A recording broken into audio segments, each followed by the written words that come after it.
Realize that success is supposed to take time because it requires you to form the habits necessary to sustain it. Realize you have to have patience because actions and results are not always closely related in time and space. You have to continue that workout plan. You have to continue the healthy eating over a prolonged period of time in order to get the results that you actually want. The goal of the Best You podcast is to allow you to feel confident about what you need to do, why you need to do it, and how to do it in order to get closer and closer to your best you.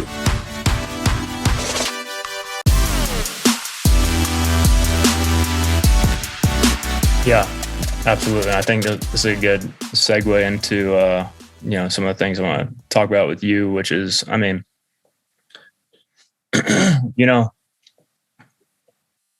of the theme we're talking about with money. And stepping on the scale, like it all relates to each other. It's like these are kind of the same phenomenons. Like we're human beings, and we have a spectrum of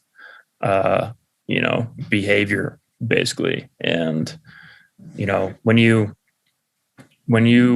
kind of decide that you're going to improve your life in some kind of area, whether it's money or your fitness or your career or relationships, whatever it is, it's like it is kind of scary to look in the mirror, because we're so like emotionally attached to ourselves. And I think the thing that I've found, and I think I'm relatively good at, is just kind of removing emotion and looking at things objectively, and just kind of saying, okay, my emotions can play tricks on me, but if I'm just honest about where I'm at currently, which requires looking at the monster in the closet sometimes, then you have an actual starting point, and an actual good, honest starting point. I think is actually funny, because I feel like I was thinking about this I went on a walk this morning. I never go on walks, but it was a beautiful morning, so I went on a walk. And I feel like I was thinking about this in the sense that you hit it on the head. We are so emotionally tied to ourselves, so that if we see something about ourselves that is off, or that is wrong, or that is not where we could be or should be, we have an emotional reaction, and it startles us, and it causes us to want to put our attention elsewhere and put our energy elsewhere and not actually confront the monster in the closet. But I feel like you said, it's about having an objective look about where you currently are, trying not to attach emotion to it, and realizing that who you are right now doesn't have to be who you're going to be tomorrow. It doesn't have to be who you're going to be next week. And so only can you be a different version of you tomorrow, can you be a different version of you next week, if you know who you are today and you know the improvements that you need to make. And so it does require you to be adaptable or adept at not having that emotionally charged response to seeing yourself be less than you could be right now. Yeah. 100%. I think one of the most difficult things to do, obviously, but I think is, somewhat necessary, is to try to look at yourself in the third person. Try to kind of like stand away from yourself and look at yourself as if you are, one of your friends or family members. You brought up Jordan Peterson just a minute ago, but one of the things that I've heard him say that I've incorporated and has really helped me is just, treat yourself as if you were someone that you are taking care of, as if you are someone that you're caring for. And, if you do that, you would never say the kinds of things you say to yourself sometimes to a friend or a family member. Maybe some people would, but just when I think about when I've kind of fallen short or not done something that I told myself I wanted to do. Like, I've beat myself up in the mirror before, but it's really, I mean, shame is not a good tactic, and it's not, I mean, maybe in the short run, but it's not sustainable in any way. So, just kind of being, I mean, you can definitely be hard on yourself and hold yourself to a high standard, but also be kind and forgiving to yourself when you're not, doing exactly what, you said you were going to do, what you told yourself you're going to do. Yeah. No, I think this is something that I've been talking a lot about recently. And one of the things that I've said for a while now is that when you go to hold yourself accountable and see that you did not follow through, you want to approach yourself with curiosity rather than criticism. And you can relate to this because we obviously had the same parents. One of the things you maybe have heard me say, I even literally made it on my social media post recently, and I talked about at my latest Topgolf event, is that I think self-leadership is a balance of love and accountability. It's a balance of caring about the current version of yourself and caring about the future version of yourself. And I also think that that's a profound leadership skill of parenting as well. And as you can relate, I feel like mom is the parent who cares 80 to 90% about the current version of ourselves and is there to, hug us when we're down and tell us she loves us and tell us everything's okay. Whereas dad, you maybe 30% cares about us now, 70% cares about us in the future. And he's the one who's going to make sure that we have our finances straight. He's going to be the one who asks us questions about our house that we don't want to address at the moment. He's the one who's looking out for the version of ourselves that we're going to be in 6 months, 1 year, 6 years down the road. And that's a powerful leadership duo as a parenting duo, but it's also the leadership skills that you need to develop with yourself, because you need to not beat yourself up and not place shame upon yourself. But at the same time, if you're having a hard day, the answer is I'm just going to treat myself to a bowl of ice cream and Netflix tonight. Like, sure, that might make the current version of yourself feel good, but how about the version of yourself that you're going to be tomorrow or next week? That's not going to be very helpful for that person. So it's always a balance of love and accountability of current version of you and future version of you. Yeah, that's such a good way of putting it too. And I don't think I had thought about that as it relates to mom and dad, but I think well, and honestly, it makes me less. There's still times when dad will say things and I'll roll my eyes, but it makes me less susceptible to doing that. It makes me like, okay, fine. He's caring about you in 1 year. It'll be like, appreciate it.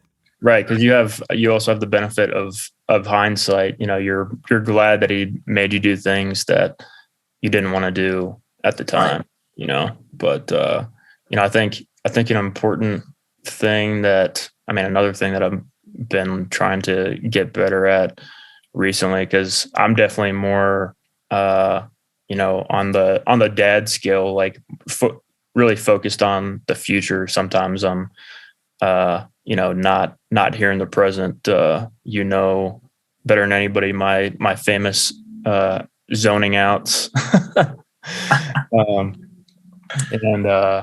Yeah, I don't know. I've definitely just been, it's obviously important to focus on the future, but if you're able to kind of not separate them, not feel like they're separate, if you can, care about your future self and your present self at the same time, because at the end of the day, like, really the only place you will ever be existing is the present. It's not like your present time is going to end and then future time is coming forward. It's like the future is constantly being, converted to the present. And no, you 100% nailed it on the head. You want to, and I think the way that translates is you want to make the things that are tasks that are looking out for the future version of yourself enjoyable today. You know what it's like? Your career, your job, the way you make money is supporting the future version of you, and you want to find a job that you enjoy today. Whatever you do with your nutrition, whatever you do with your fitness is supporting the future version of yourself and making sure the future version of you is healthy. But you also want to make sure that the healthy food that you're eating, you actually enjoy it. And you want to make sure that whatever fitness routine you're doing, you actually enjoy it. So it's like, do tasks today that support the future version of you, but tasks today that you enjoy today. Yep, exactly. So that's a perfect segue into best you, because, how is it that you help people enjoy it, enjoy that process in the present? It's like, best you, when you talk about best you, it's like you have this kind of almost ideal form of yourself that you want to work toward. I mean, we're never going to truly arrive, but you have this kind of ideal that you want to work toward. And one of the traps that I've fallen in constantly, and that everyone seems to fall in, is trying to do too much at one time. And when you try to do too much at one time, that is very unenjoyable, right? So, one of the things that I've learned from you, and I remember one of your early interviews with when you first interviewed Chris McChesney, and you're talking about the 4 Ds of discipline and that kind of stuff, and just the kind of light bulb going off in your head and then going off in my head of just like, you can't move things forward too quickly. Like, it's just, small steps. So, I guess tell me about what that was like when that light first went off in your head, where you're like, okay, I heard this, it makes sense, but, for some reason my mind is fertile for it right now, and I understand it, and now I can learn to apply it to fitness and other things. So what was that like? Yeah, so I feel like it all started off with me probably 3.5, 4 years ago, seeing this, what would you call it? Picture or framework that Tony Robbins showed in a video, where there's belief, actions, and results are all tied together. You have a certain level of belief around your own abilities and your own knowledge and your own experience. And that level of belief that you have determines what level of action that you're going to take. And the level of action that you take is going to determine the results that you get.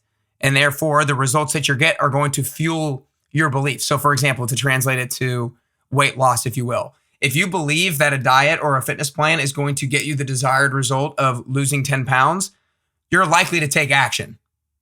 And hopefully, if you get actions, you see the results, therefore fueling your belief, therefore getting you to take more action and better results and more belief. And it's an upward spiral, and it's a great thing. But the problem is, what happens if you don't get the results? Because if results are the things that fuel your belief, which gets you to take action, but you're not getting results to fuel your belief, then what happens? And that's what happens with so many people, is they start to do something, but because results are not all that closely related in time and space, they stop believing in the action that they're taking, and then they'll stop. And it's usually a gradual process, right? Some people will start a diet or a fitness plan, and they'll do it for a good solid 2, 3, 4 weeks, but then they haven't lost the 6, 7, 8, 9, 10 pounds, whatever it is. And so they lose belief that this diet plan or fitness plan is going to work. And so they kind of fall off it a little bit, and they get bad results, and they kind of lose even more belief, and they fall off it and get bad results. And that's when I realized 2 different things, really. One, the importance of, I guess there's really 3. It's like, 1, in managing your expectations around your results. 2, being patient about your results. But then 3 is kind of the trick on how to be patient. And that's the importance of small wins. And so the first one I said is you want to set right expectations around your results. And one of the things that I teach people in the 10-week transformation is the goal that you set for yourself needs to be a balance of meaningful and believable. It needs to be meaningful. It needs to be big enough that really fires you up and gets you going, but it needs to be believable. It needs to be something that you truly believe that you can achieve and it's realistic. And so that's step number one, is set the realistic expectation around your goal, having that balance of meaningful and believable.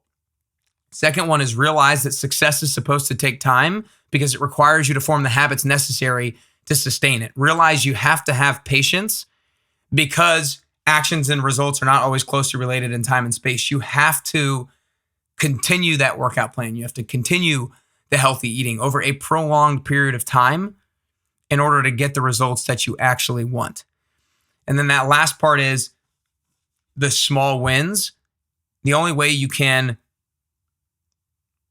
experience small wins and get the dopamine hit that small wins provide you is if you're tracking something on a regular basis. Is if you're not just tracking the number on the scale, but you're actually tracking your workouts every single day. You're actually tracking your meals during the week. Because once you see yourself following through with the workouts on a daily basis, with the meals on a daily basis, that result, that check mark, that completion then becomes rewarding to you in relationship to that longer term goal. And so you have to set those smaller wins. And then the last part that kind of brings it all together, which I know that has had an impact on you, is the importance of defining success, not just based on the result, but on following through with the promises that you make to yourself. Because ultimately, you can't control the number you can only control the number on the scale so much. You can only control so many different things in your life to a certain degree. But what you do have a high level of control over is whether or not you follow through, is whether or not you take action. So if you can become the person who gets that dopamine hit, who gets that internal reward of gratification after having just done something that you said you were going to do, that's when the result doesn't matter nearly as much. And it's funny because one of the things that I've thought a lot about with me, last year when I set the goal of running a 4:45 mile and then I got 4:46, I wish I ran a second faster, but at the end of the day, I didn't really care that much that I got 4:46 and not 4:45, because success for me was only partially about getting to that goal. Success for me was being consistent with a running plan and following through with doing what I said I was going to do and becoming the type of person who is willing to dedicate themselves to that plan over a prolonged period of time. And because I did that and I saw myself follow through, I had that gratification of success. And so I think that is just super important. Again, you have to have realistic expectations around your goals. You have to be meaningful and believable.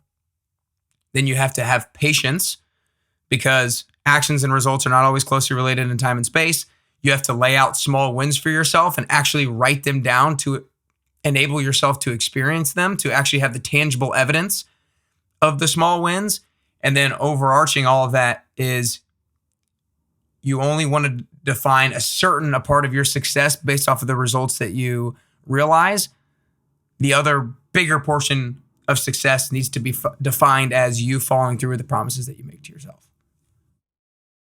Yeah, that's man, I still can't believe you didn't get that 4:45 mile, man. I literally it's honestly unbelievable. It's honestly unbelievable. Yeah. I mean, Connor, I said all of that great stuff, and the first thing that you have to respond 4:46, man, that's impressive. That's fast. It's like, I just say all these things, and you're like, yeah, you still suck for only getting 4:46. Yeah, I needed to poke you a little bit. No, that was great. But yeah, no, I think the phrase that you used, and then I've started using it as well, and I kind of have your voice in my mind a little bit. Just you're the first person who I heard say the phrase like following through with the promises you make to yourself. And I mean, that's got to be like, and I've heard you say, that's the most important skill you can, possibly develop. And I mean, I just have to agree, like, we're constantly making promises to ourselves. We're constantly telling ourselves that we're going to do things. We're going to, lose weight. We're going to go on some kind of workout program. We're going to, do this. Like we're constantly telling ourselves, like, from now on, this is what I'm going to be like, but, the trick and the art, which is what, your program and what you just described is all about, is like, how do you design your life around actually realistic incremental improvement?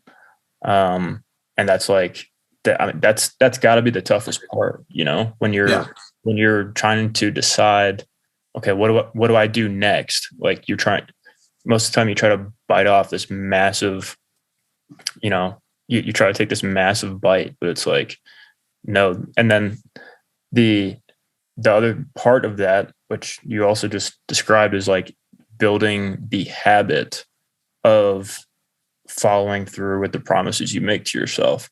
And the only way you're going to make that a habit is starting small and gaining momentum. And, that really is the hardest part. I can't tell you how many times I've kind of like set a new goal, and for 2 weeks, I'm just gung ho on it, and I'm like, go, go, go. And then, something comes up where, I'm not able to, work out for a few days, or, I have to spend money to fix my car or something like that. It's like, when you're taking small steps, missing a few days or even a week, without doing kind of that incremental improvement, it doesn't feel as bad. And then another thing you've been talking about is, developing your ability to self-correct, like be kind to yourself. It's not a big deal. Like you're still on track. You just kind of got slightly off track for a couple of days. It's like, you're still above where you started at. Just, get back on, keep going, have a short memory, and keep going. The other thing to touch on kind of what you actually mentioned earlier when we were talking about confronting the unknown and the scale and finances and challenges in different areas of your life. The reason why I think following through with the promises that you make to yourself is the number one skill that we can develop is because life is a set of problems, right? Life is a set of problems and opportunities that we face in what I believe is the 6 areas of your life: your health, personal, career, financial, spiritual, and relational. And you touched on earlier in our conversation about how the problems that we face in the other areas of your life are kind of the same problem to a certain extent. It's unknown, it's uncertainty, it's challenge. And so the idea of following through with the promises that you make to yourself is the solution to all the problems. It's the solution to the set of problems. It's not the solution to your weight loss problems, to your weight loss goal. It's not the solution to your financial problem. It is the solution to all problems, is mastering following through the promises that you make to yourself. And I think it's empowering for people to realize that you have more answers than you think you do. I think a lot of people lie to themselves that they don't know how to do certain things to honestly comfort themselves and justify their lack of being everything that they could be. So it's like a lot of people will say, who are overweight, will say, I just don't really know what I should be eating. I don't really know what exercises I should be doing. It's like, yes, you do. Yeah, you do.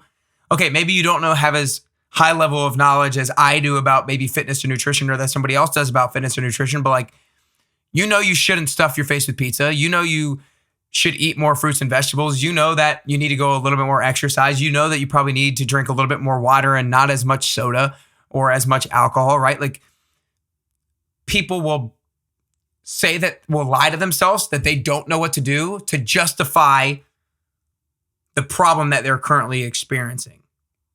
And that goes for every area of your life, right? People will say, I don't really know what to do with my finances. And it's like, okay, maybe you didn't know that framework that Connor broke down, but you probably know you should look at what you're spending. You should see what your actual rent is. You should see how much your utilities are costing. You should see how much you're spending when you go out to eat. You know you should look at that,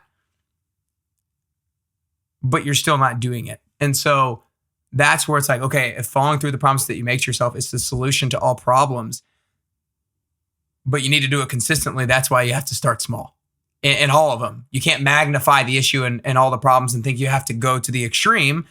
It starts somewhere and build the habit and see yourself as the type of person who follows through with the promises that you make to yourself. And then what becomes realistic and what becomes doable gets bigger and bigger as you gain more skill with that habit. Right. 100%. And yeah, I mean, it's, man, just because the other thing about this kind of framework that we're going to talk, more about, your kind of six areas. It's like, this framework of like, following through with promises. Well, I mean, really what we're describing when we talk about, building the habit of following through with the promises you make to yourself, what we're really describing is a type of like momentum, and not to get, well, it's exactly, it like literally is. It's like, it's action.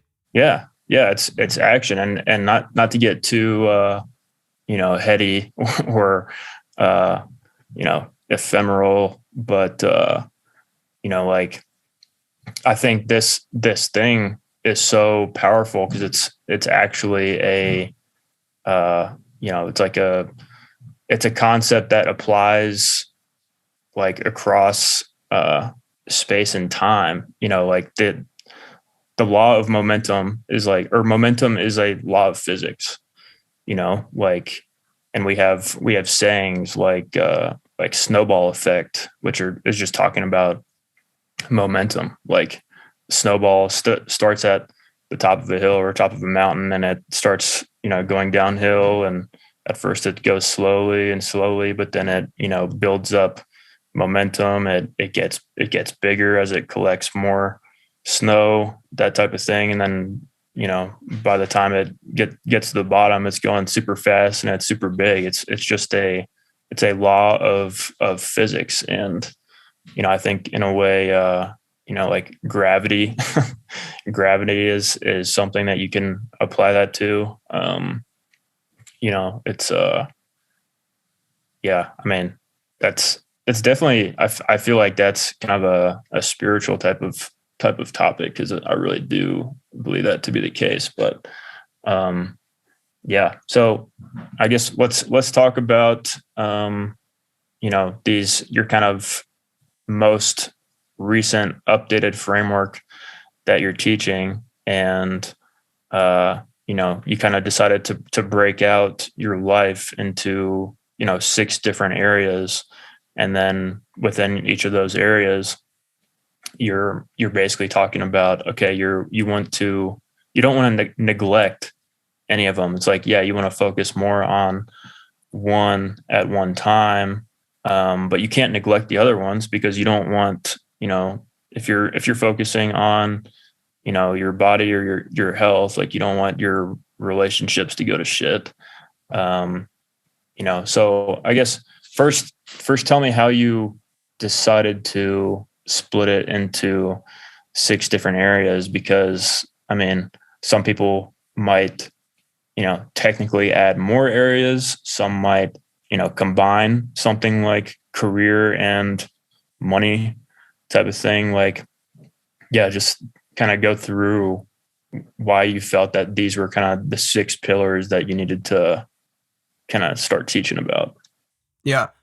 I would say that I'm obviously not the first person who says something like this in regards to splitting your life into 6 different areas. And it's not even necessarily, the framework isn't necessarily about the 6 areas being the 6 areas. It is that there are a certain number of areas, and that we commit a certain amount of time, energy, and attention to each area. And the amount of resources that we commit to each area is finite, and it has to be distributed in a certain manner. And how you distribute it is going to be really important when it comes to the outcome of your life and the outcome of your day and the outcome of your week and the outcome of your emotions. And so I don't know exactly where the 6 came from. It's probably from, a combination of other people's lists, a combination of just what I have seen in my life and how I like to conceptualize my life. But I think for people who are trying to bite off more than they can chew, people who are go-getters and who are trying to do a lot and are ambitious, it's easy to get overwhelmed. And when you can visualize or categorize your life in a certain way, it just makes you feel more organized, and it creates a little bit more space in your brain. Or it doesn't even necessarily create more space, but it organizes the space in your brain and thinking different ways. And so that's how I came up with the 6 of health, personal, career, financial, spiritual, and relational. And there's a bunch of subcategories, and kind of my next step is defining what the subcategories are. For me, when I define the 6, when I say health, there's nutrition, there's fitness, there's hydration, there can be mobility, there can be flexibility, there can be sleep. There's all these different things. Some people might put sleep in the personal area. I would put, like me personally, I put maybe mental health in the personal area, whereas some would put mental health in the health area. It doesn't matter. The idea is that there are categories of life, and I just truly believe that it helps people to organize life in different categories to prevent overwhelm and to help categorize how they're going to distribute the limited resources of time, energy, and attention that we have.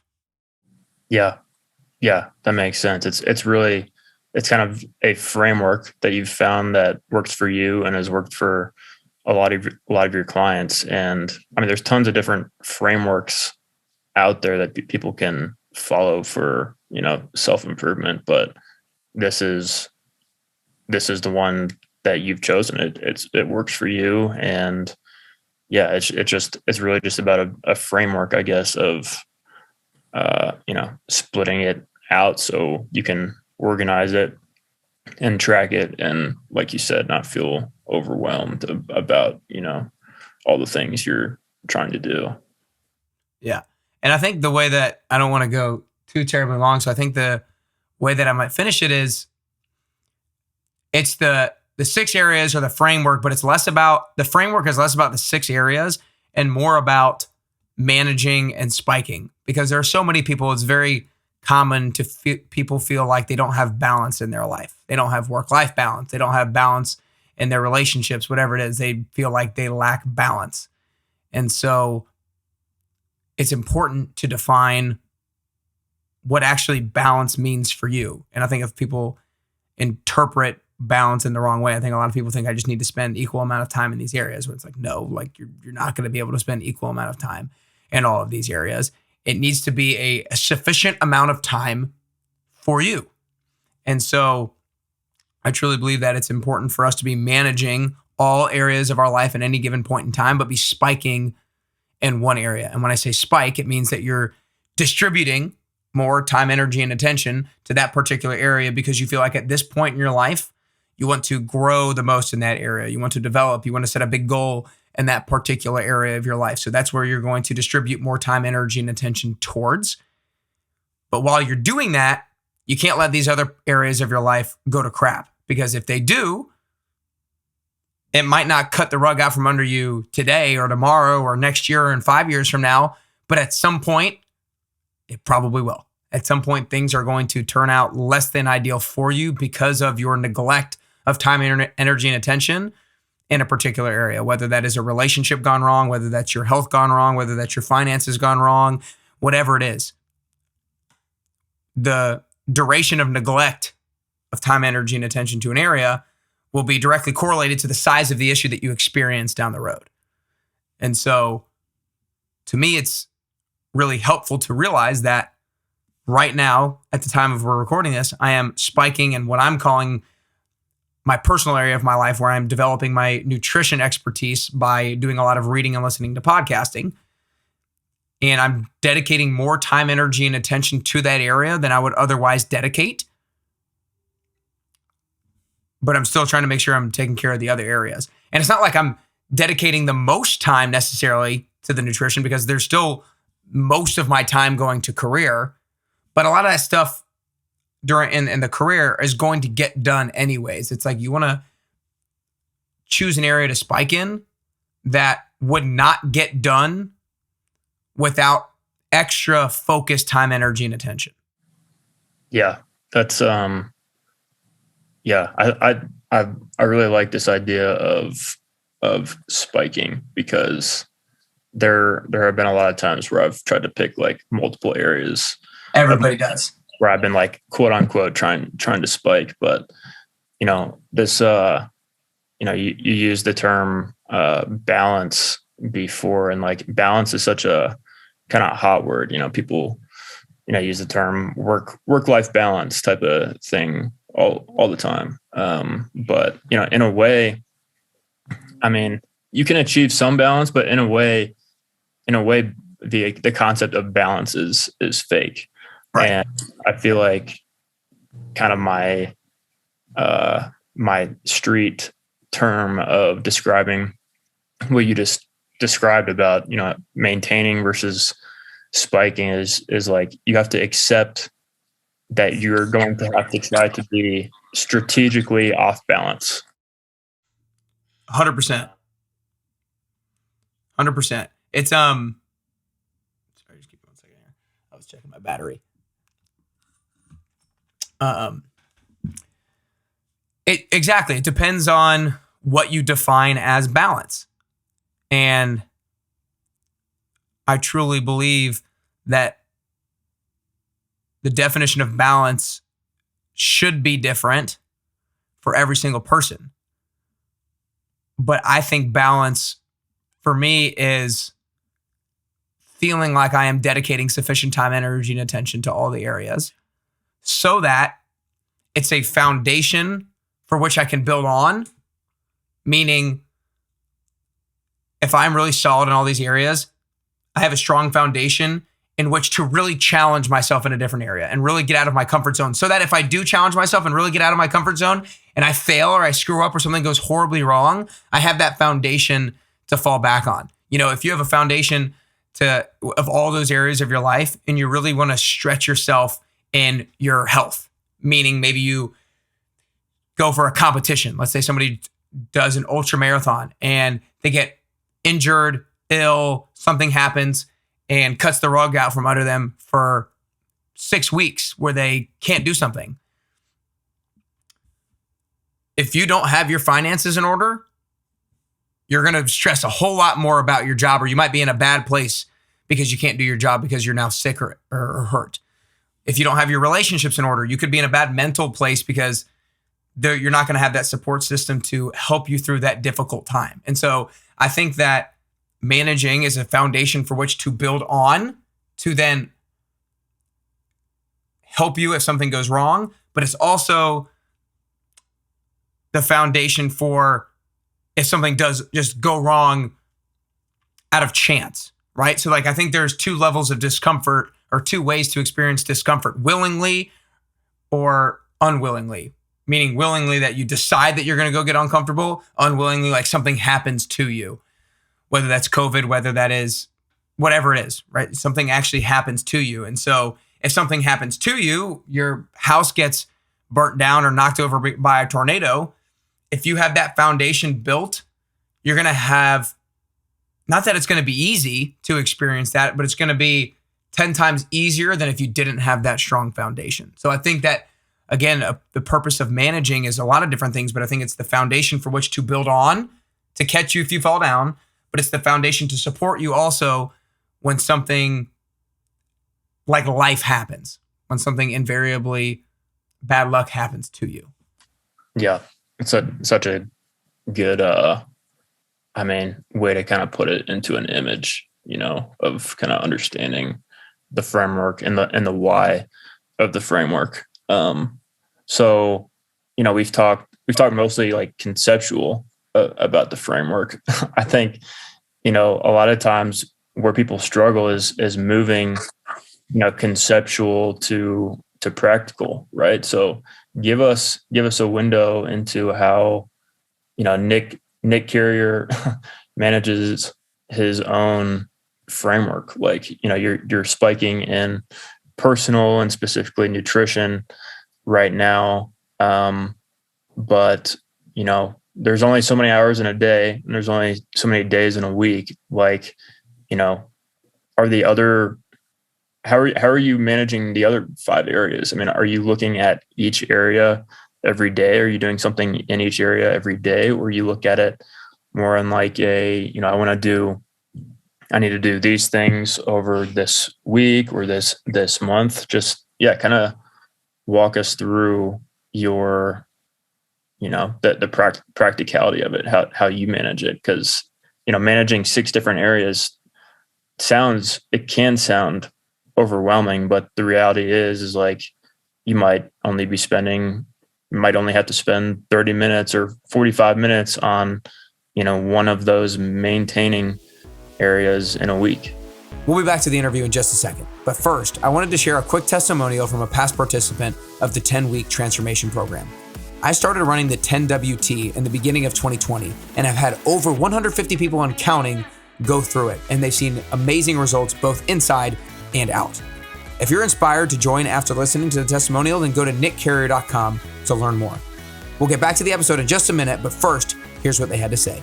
Hey, my name's Vanessa, and I joined Nick's 10-week program because I really wanted to challenge the stereotype that college kids are perpetually exhausted, stressed, and running off of mac and cheese and PB&J.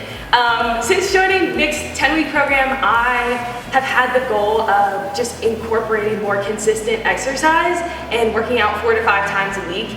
And so I've been able to do that. I hit my goal of getting in 50 workouts over 10 weeks, which is really exciting. And my favorite part, though, about the program is the things that I've taken, how I've changed outside of the gym because of what I've done inside the gym. Like, I am a more disciplined, more focused human being, and I know that when I say that I'm going to do something, the follow through is going to happen, and that's things that I've learned all through the 10-week program. And so that's been my favorite part. You should join Nick's program. Like, you need this.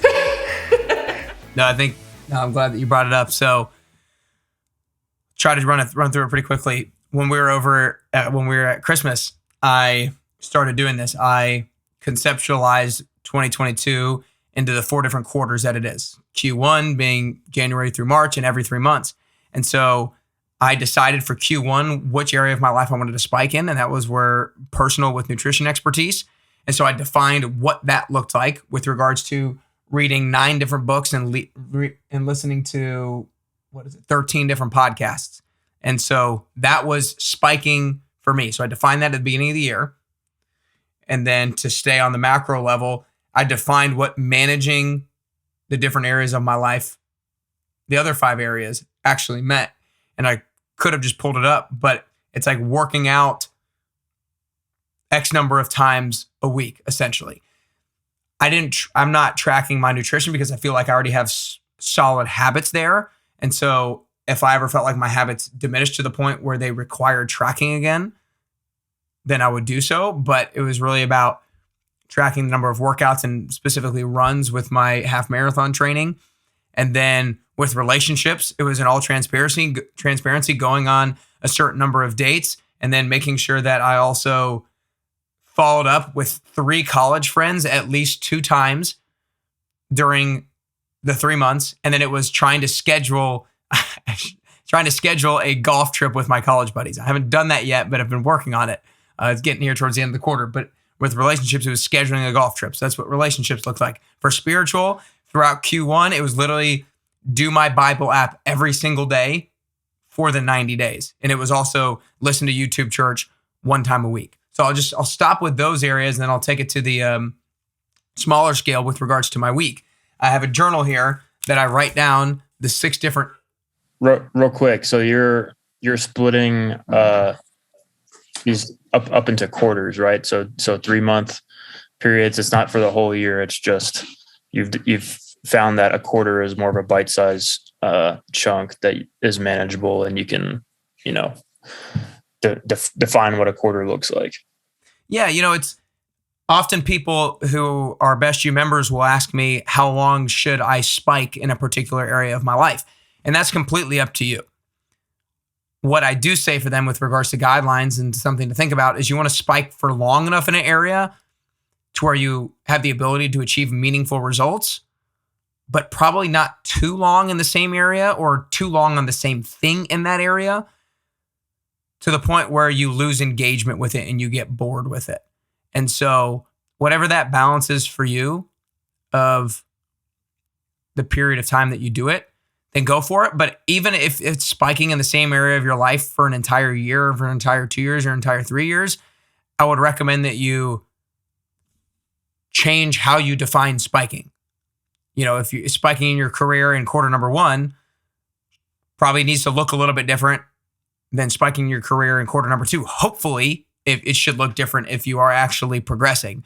And so I think that's a good timeline to check in with yourself to see what kind of meaning results you have achieved, and then change things up as need be. So for me, quarters work with regards to conceptualizing spikes, but that's what I would say with regards to the duration.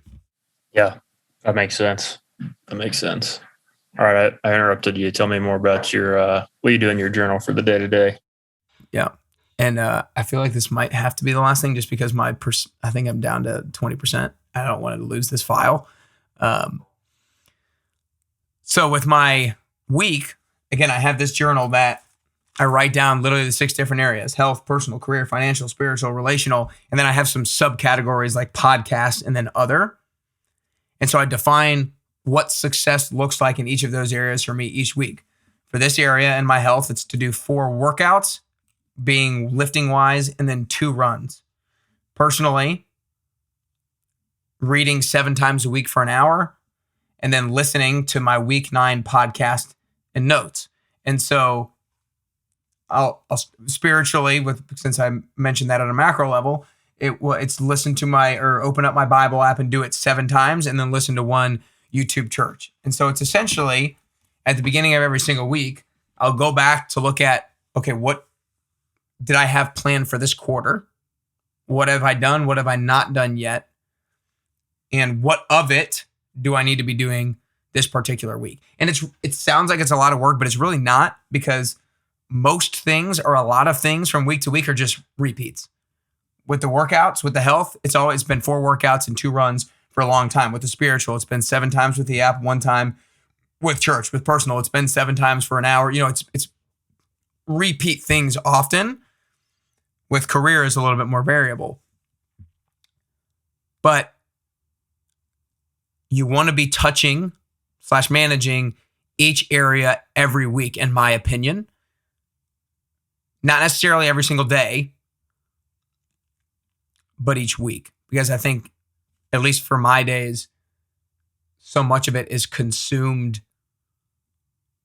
with things like work that I'm not willing and able to dedicate the time to some certain other things until maybe the weekend, or maybe on days where I have less work. And so I don't think that you necessarily need to touch on every area each day, but I think it is important to try to touch on area each week. Now that's optimal.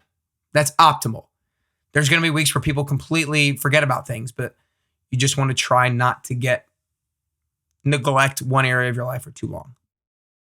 And let's put it out there for the people listening. Does Nick Carrier check off every single thing on his list every single week? Absolutely not. I feel like if I did, I wouldn't be challenging myself appropriately. And so basically, when I create my to-do list, if you will, at the beginning of every single week, it's a bet. I bet I have the time, energy, and attention to dedicate to this number of things this week, given what I see right now. But inevitably, there's going to be certain things that infiltrate my week that were unexpected. And you just have to be okay with that by the end of the week. You can't be, back to what we said earlier, you can't be critical of yourself for not having done some things. you have to give yourself grace because like, oh, that did come up. I really did need to give the time, energy, and attention to that instead of this on Wednesday or whatever. And so, no, I don't check off every single thing every single week. Obviously, the goal is to come as close to that as I possibly can and learn from whether I did or whether I did not on how to execute at a higher level the following week. Yeah. Well, that's number one, that's a relief. And number two is just, I think it's just important that even the people, teaching these kinds of frameworks, like you, it's like, perfection is not something that's attainable or even something that should try to be attained. Like you're constantly just trying. Yeah. Well, it's you hit it on the head. What I like to say, I like to say successful people are not perfect all the time, but when they do imperfect things, they self-correct quickly. So when you feel yourself navigating away from certain positive habits, you want to try to get yourself back on the railroad tracks as quickly as possible. Yep. Absolutely. Good deal. Let's do this as the last question. Well, before I ask the last question, I'm just going to acknowledge you. Appreciate you joining me today. Appreciate you for being the big brother that you are, for teaching me the different things that you've taught me, including financial framework, and including going out on a limb and trying to increase your confidence with adaptability, because that's something that you've done a really good job of. And yeah, just want to acknowledge you. And so last question is, I think getting closer to the best version of yourself is both a constant and a unique journey. I think the way that I'm going to get closer to the best version of myself is going to be a little bit different than the way that you get closer to the best version of yourself. So for you personally, if there are 3 things that you can currently do or 3 things that you could currently work on to get closer to that best version of Connor Carrier that you could possibly be, then what are those 3 things that you could currently do or currently work on? Yeah. Fortunately, I think we've talked about a couple of them. And the first one is just the constant, patience with the journey and, being kind to myself, when I slip up and I'm not doing, perfectly the things that I, told myself that I was going to do, which obviously involves, self-correcting quickly.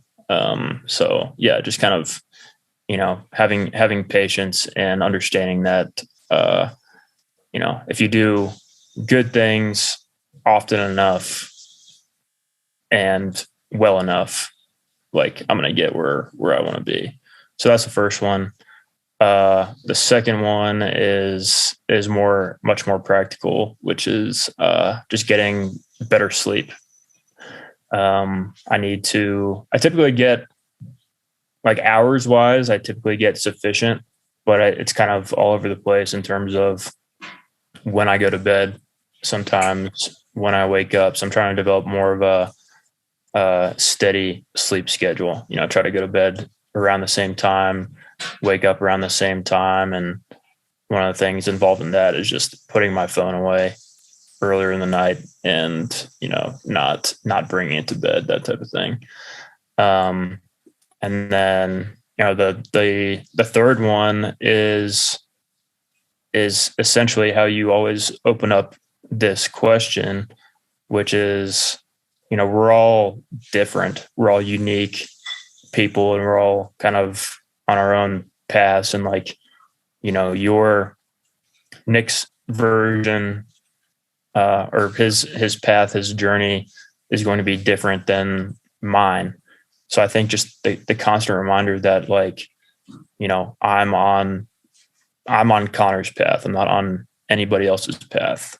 And just that constant reminder helps you, prevent the constant comparison that you might have with other people. And, I think it's just, accepting that you are you, and you're on your own path and nobody else's. Boom. That's great. And from a macro level, I think that everybody's answers to the 3 questions are always are always within the 6 areas. I think that when you said patience and that last one of comparison, like I feel like those are subcategories of personal. Like we personally need to gain competence with not comparison and skill around certain levels of comparison and skill and competence around patience. And then obviously sleep is a subcategory of health. But anyways, just thought I'd point that out. But anyways, that's all we got today, bro. Appreciate you joining on with me today. That was a ton of fun, and we'll talk soon. Yeah. Thanks for having me, brother.